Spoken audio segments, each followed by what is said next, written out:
The Fitzy and Wippa podcast. How do you get Harry Styles' attention? Now, one way to do it, there was a girl that went on TikTok yesterday. This was after the Melbourne gig. And obviously, there was a couple of attractive young girls down in the audience. This girl, she sounded quite shy telling this story, but have a listen to this and Harry's interest in these girls. One of the girls next to her that we'd become friends with blew a kiss, and he grabbed it and put it in his back pocket. And then he immediately looked at the two girls next to him, the blonde girl and her friend, and was smirking at them. The next 3 songs that we had to go, because this was towards the end of the concert, every song he would come over our side at one point, and every time he would interact with this girl. He would look at her, he would smile at her, they would make eye contact, and he was smirking. And then immediately someone comes over, they pull these 2 girls out, a security guard or someone on the tour team. Basically, we watch her give her phone number, and then she comes back, and people hover, what's going on? And they're basically he pulled us to the side and he said, give me your phone number and I'll let you know where we're going after.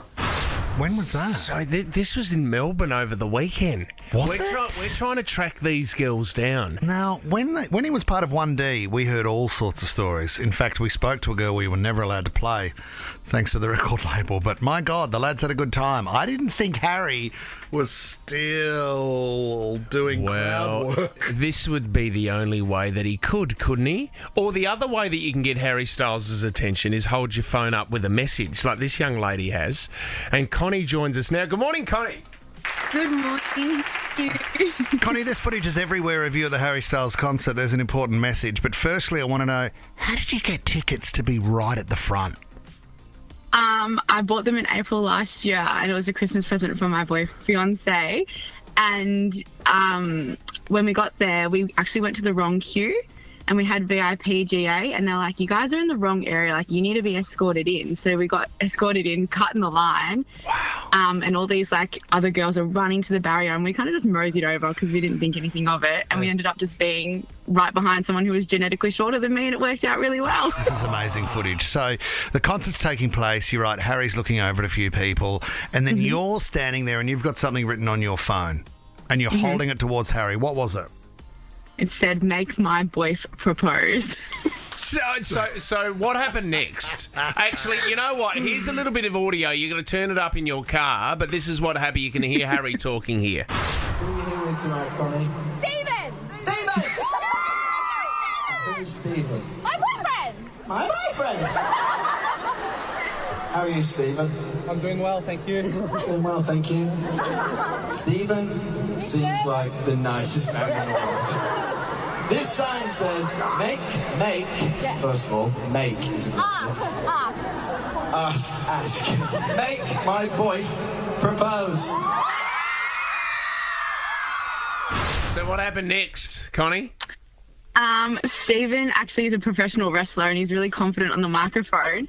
So he said, Harry, give me the mic. Harry got his, audio guys to run over with the mic and gave it to Stephen, and he popped the question in front of 50,000 people.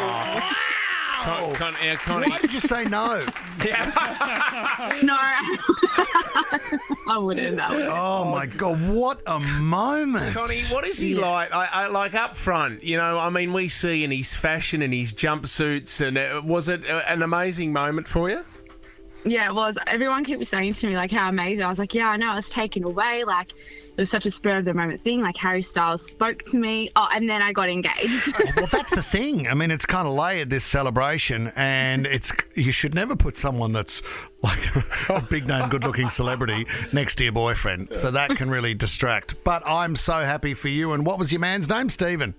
Stephen, yeah. Oh, that is so good. I dare say even Stephen would let Harry into the bedroom for a bit of a wrestle every now and then, wouldn't he? He would let you...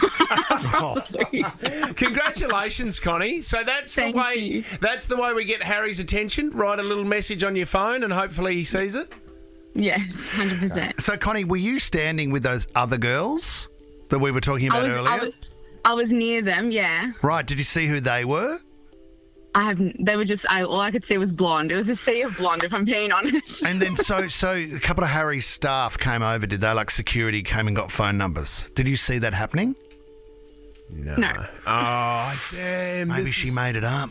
I don't do you know. know what? That's a great story. Well done, Connie. Congratulations. I think it's... Thank you. Yeah, congratulations, Connie. Well done. But for all the girls of Sydney, I mean, there is that little glimmer of hope, isn't there, this weekend? Well, Connie, you know what? When One Direction came here for the first time, Harry was very keen on our receptionist, Anna, if you remember that, Fitz. Yeah, she was. Anna had a boyfriend at the time. Yeah.